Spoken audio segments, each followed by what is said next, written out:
Let's talk about news media in America. We all know that our news comes from a huge variety of sources, right?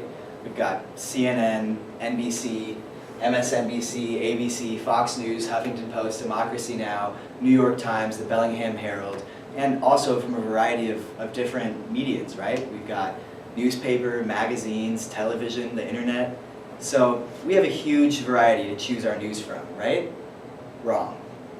As it turns out, not 5 gigantic conglomerate corporations own 90% of the media in America.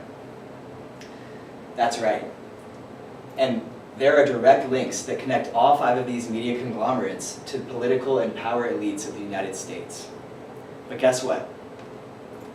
85% of Americans believe that corporations have too much influence in our democracy. We need to turn this sentiment into action.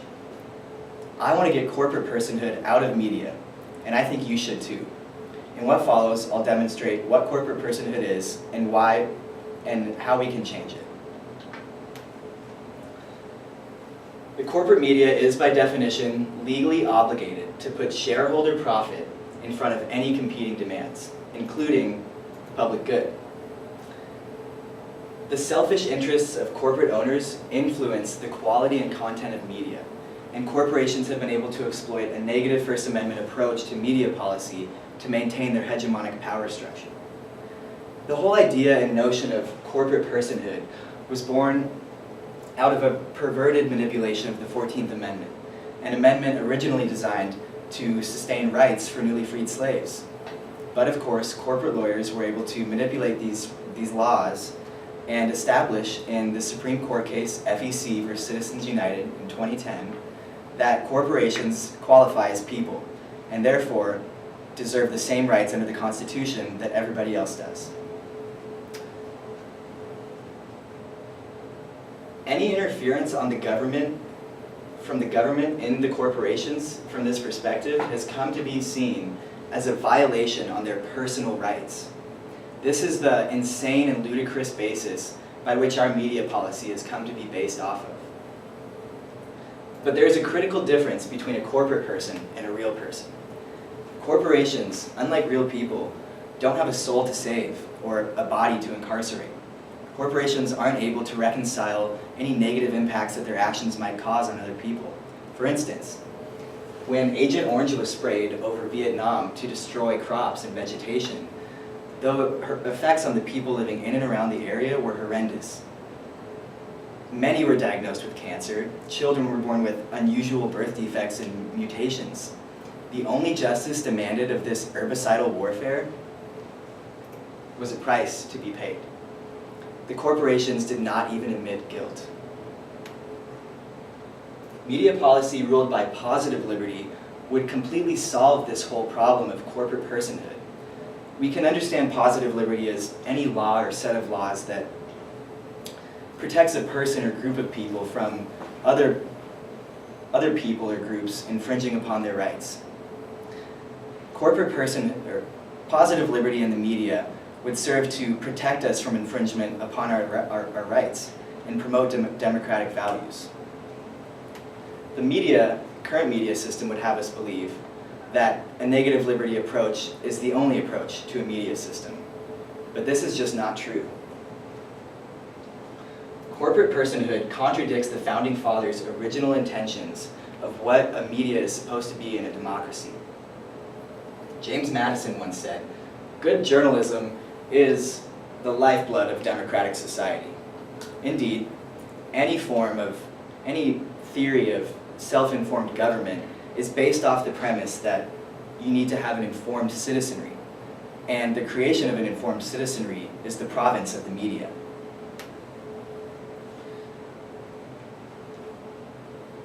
The crucial tension lies between the role of the media as a profit-maximizing organization that is strictly meant to produce profit, and its intended purpose as something that gives way to democracy. The solution is a new constitutional amendment called the We the People Amendment. This amendment eradicates corporate personhood and clarifies that the First Amendment and the Constitution is not intended to be set onto for-profit institutions. it returns media policy back to a state of positive liberty. This new amendment can open the door to changing and solving all sorts of issues like green energy, renewable energy, affordable housing, affordable healthcare, gun violence control, and a whole plethora of issues. But as it stands, we have the capacity to act on none of these issues.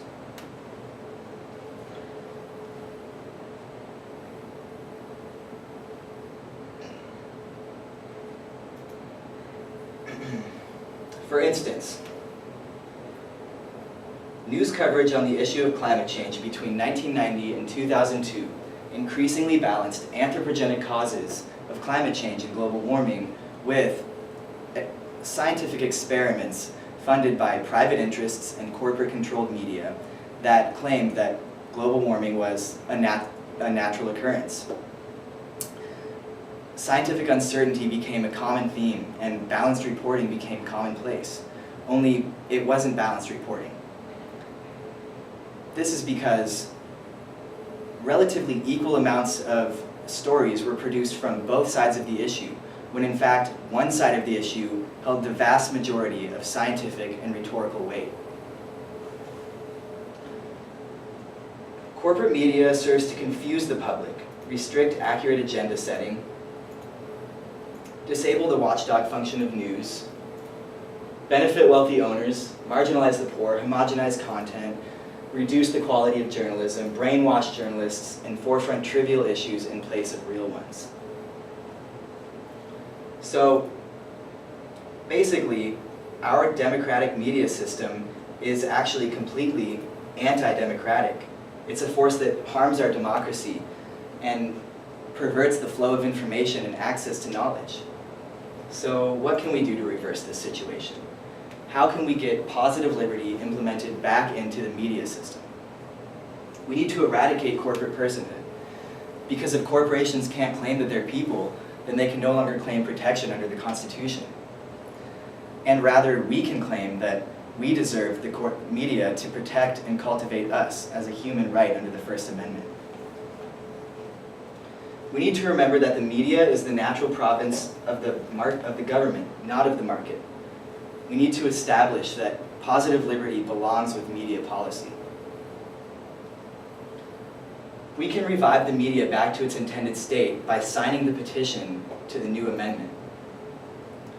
It will be an uphill battle, but we have the power of numbers on our side.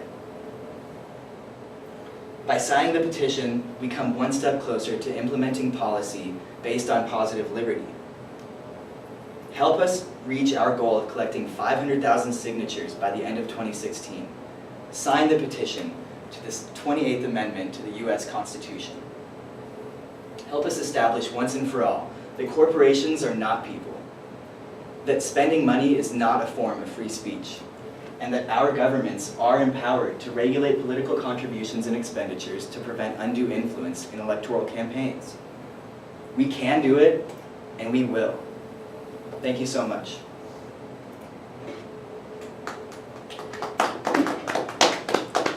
That went pretty good, I think. I had like 2 mess-ups.